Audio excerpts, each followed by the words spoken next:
নমস্কার, আমি সন্ধ্যা। সকালে চা খেয়ে সবাই একসাথে রান্নাঘরে চলে এসেছি রান্না করতে। মার জন্য একটু লাউ ঘন্ট ডাল দিয়ে করে দিচ্ছি, মাখা মাখা করে। লাউটাকে কুচিয়ে নিয়েছি, মা তো বয়স্ক মানুষ, সেই জন্য মারটা একটু নরম নরম করে করে দিচ্ছি।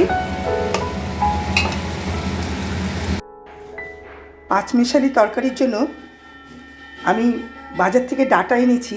সেই ডাঁটার যে শাকগুলো রয়েছে, সেই শাকগুলো আমি একটু না ফেলে দিয়ে একটু করে নেব। সেই জন্য কড়াইতে তেল দিয়ে দিলাম, একটু কালো জিরে ফোড়ন দিয়ে দিলাম,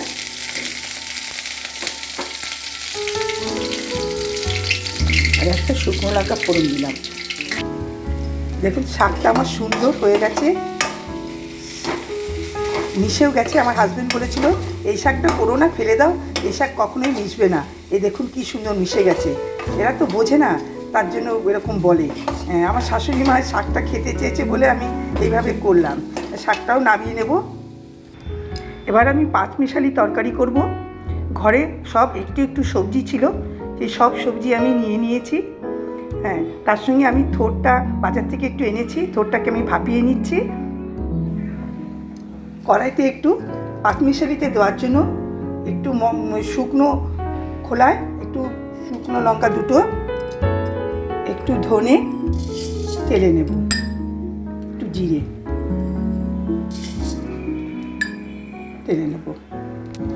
থোড়টা আমার ভাপানো হয়ে গেছে, আমি গ্যাসটা অফ করে দিলাম।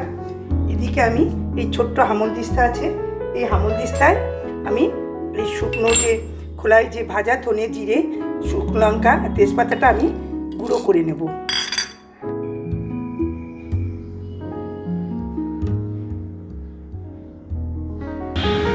তেলটা আমার গরম হয়ে গেছে। এবার আমি পাঁচ ফোড়ন, একটা শুকনো লঙ্কা আর তেজপাতা দিয়ে দিলাম। দিয়ে দেব একটু সামান্য নুন, যাতে তেলটা ছিটে না ওঠে। এবার দিয়ে দেবো আদা আর কাঁচা লঙ্কা একটা পেস্ট করা। দিয়ে দেবো একটু ধনে গুঁড়ো, দিয়ে দেবো একটু জিরের গুঁড়ো, দিয়ে দেবো একটু পোস্ত পেস্ট করা, আমার আগেই ছিল, সেই জন্য পোস্ত পেস্ট করাটাও আমি এর মধ্যে দিয়ে দিলাম। দিয়ে দেবো এবার হলুদ পরিমাণ মতো, দিয়ে দেবো একটা কাঁচা লঙ্কা। যেহেতু আমি টালা মশলা দেবো একটু, এবার একটু দিয়ে দেবো পরিমাণ মতো নুন। এবার মশলাটাকে আমি ভালো করে কষিয়ে নেব। এবার দিয়ে দেবো সামান্য একটু হিং, একদম সামান্য। মশলাটা আমি নেড়ে চেড়ে কষিয়ে নিয়েছি, তেল ছেড়ে দিয়েছে। এবার আমি ভাপানো থোড়টা আগে দিয়ে দিলাম, যে একটু আলু পড়ে গেছে ওর মধ্যে। এরপরে কোনো সবজি আমি ভেজে নিইনি, আমি একসাথে সব সবজি দিয়ে দেব। মশলার সাথে সবজিটা আমি ভালো করে মিশিয়ে নিয়েছি। এবার আমি একটু ঢেকে দেব, একটু ঢেকে দিলাম। এবার আমি ঢাকনাটা খুলে একটু নেড়ে চেড়ে নেব।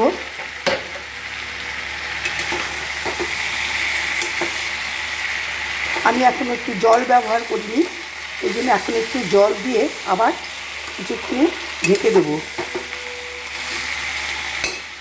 একটু জল দিয়ে দিলাম, বেশি না অল্পই জল দেবো, যেহেতু পাঁচমিশালি তরকারি বেশি জল দরকার পড়ে না।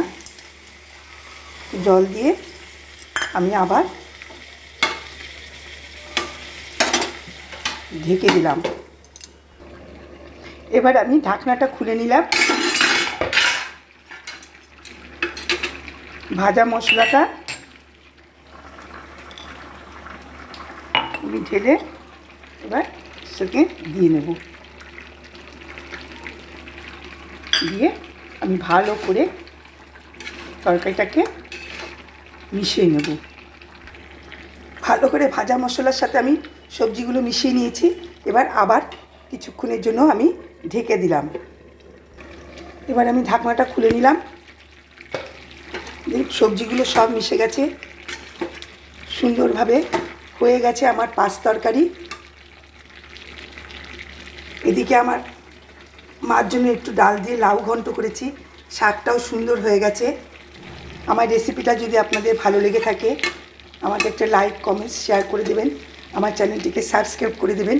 আর ইউটিউবে আমার একটি চ্যানেল আছে, যদি আপনাদের মনে হয় আমাকে একটু অনুগ্রহ করে আমাকে একটু চ্যানেলটিকে সাবস্ক্রাইব করে দেবেন। আজকে এই পর্যন্তই।